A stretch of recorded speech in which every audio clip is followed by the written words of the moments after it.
हैदराबाद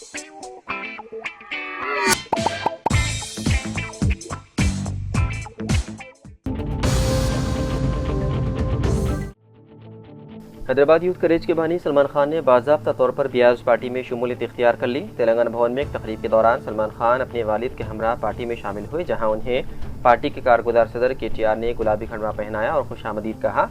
तकरीब में सलमान खान के करीबी हामियों और पार्टी के सीनियर कायदीन ने भी शिरकत की। KTR ने कहा कि सलमान खान की शमूलियत से बीआरएस की नौजवान क़ियादत मजबूत होने की तवक्को है और वो पार्टी की सरगर्मियों में फ़ाल किरदार अदा करेंगे। वाज़ेह है कि हाल ही में सलमान खान की जुबली हिल्स बाई इलेक्शन में नामजदगी मुस्तरद कर दी गई थी, जिसके बाद उन्होंने सियासी मंजरनामे में सरगर्म रहने का ऐलान किया था। इस मौके पर सलमान खान ने कांग्रेस पर तनकीद करते हुए इल्ज़ाम आयद किया है कि पार्टी मुस्लिम क़ियादत को नज़रअंदाज कर रही है और मुसलमान को काबीना में शामिल करने से नज़रअंदाज किया जा रहा है। सलमान खान ने अपने हामियों से खिताब में कहा कि वो बीआरएस के प्लेटफॉर्म के जरिए अवाम की खिदमत और नौजवानों के मसाइल के हल में भरपूर हिस्सा लेंगे।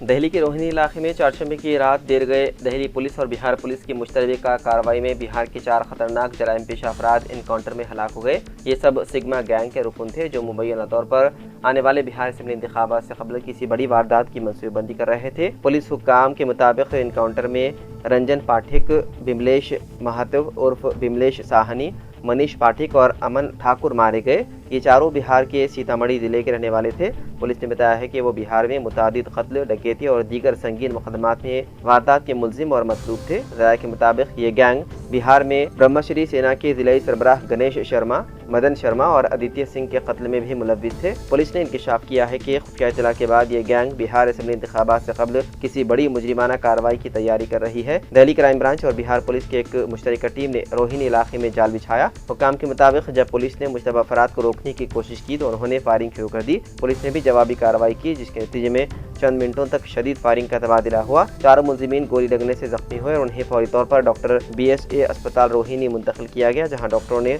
उन्हें मुर्दा करार दिया।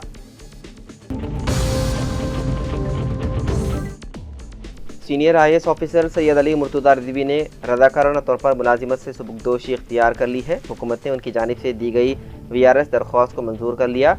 चीफ सेक्रेटरी रामकृष्ण राव ने चारशंबे की रोज़ अहकामात जारी करते हुए बताया है कि रिजवी की सुबुकदोशी 31 अक्टूबर से मुअस्सर होगी।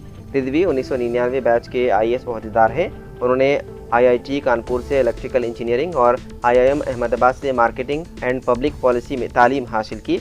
अपनी सर्विस के आगाज़ से ही वो ईमानदार और कारकर्दगी वाले ओहदेदार के तौर पर पहचाने जाते थे। वो इस वक्त महकमे सेल टैक्स व एक्साइज के प्रिंसिपल सेक्रेटरी के तौर पर खिदमात अंजाम दे रहे हैं। साथ ही जनरल एडमिनिस्ट्रेशन डिपार्टमेंट के प्रिंसिपल सेक्रेटरी की इजाफी जिम्मेदारियां भी उनके सुपुर्द थीं। एक मुकामी अखबार से बात करते हुए रिजवी ने कहा कि IAS के तौर पर 26 साल सर्विस उनके लिए निहायत ही इत्मीनान बख्श रही। उन्होंने बताया है कि उन्होंने ये फैसला ख़ानदानी मुशावरत और ज़ाती वजूहात की बिना पर किया।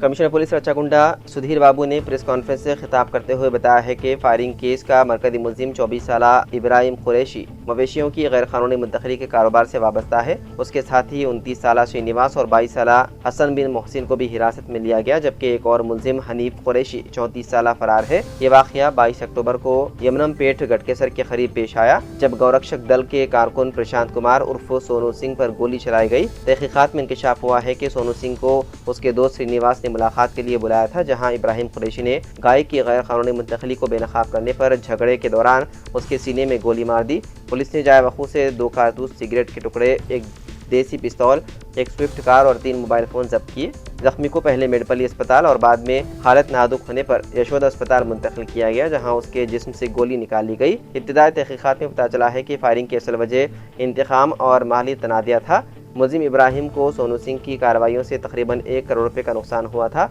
और सोनू ने मुबैना तौर पर 5 लाख रुपए ना देने पर उसके कारोबार को मजीद बेनकाब करने की धमकी दी थी। पुलिस ने तीनों मुलजिमीन को 23 अक्टूबर की सुबह शमशाबाद से गिरफ्तार किया। कमिश्नर पुलिस रचाकुंडा जी सुधीर बाबू IPS ने फौरी कार्रवाई पर पोचाराम पुलिस और स्पेशल ऑपरेशन टीम की कारकर्दगी की सताइश की।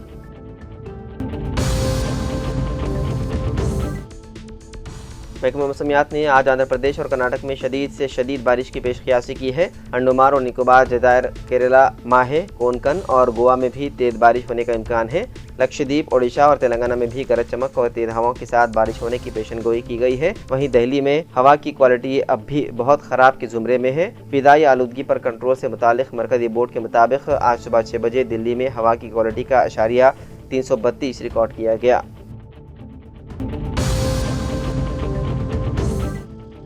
मूसा नदी के दोनों तरफ के इलाकों को जोड़ने के लिए तामीर किए गए तारीखी ब्रिजेस आज भी इस्तेमाल में हैं, मगर बरसों से उनकी मरम्मत या बहाली पर कोई तवज्जो नहीं दी गई। हालिया शदीद बारिश और सैलाब ने उनकी कमजोर बुनियादों को मजीद नुकसान पहुंचाया। रिपोर्ट्स के मुताबिक तीनों ब्रिजेस खस्ता हाल का शिकार हो गए हैं और बुनियादें शदीद तौर पर मुतासिर हुई है। कभी ये ब्रिजेस शहर की तरक्की की अलामत समझे जाते थे। मूसा नदी के दोनों किनारों के दरमियान फासला महज 200 से 300 मीटर है। मूसा रामबाग का ब्रिज बंद कर देने से आवाम को 5 किलोमीटर का इजाफी सफर करना पड़ रहा है। मंचिरेउला ब्रिज के मुनहदिम होने के बाद गाड़ियां चलाने वालों को टीपू खान ब्रिज, सन सिटी और अप्पा जंक्शन के अतराफ चक्कर लगाने पड़ रहे हैं, जिससे फासला 10 से 15 किलोमीटर तक बढ़ गया है। हालिया सैलाब के दौरान outer ring road service road पर ट्रैफिक मुकम्मल तौर पर मफलूज हो गई है। टू व्हीलर गाड़ी सवारों को सिर्फ 200 मीटर से दूर इलाके तक पहुंचने के लिए 15 किलोमीटर का सफर तय करना पड़ रहा है।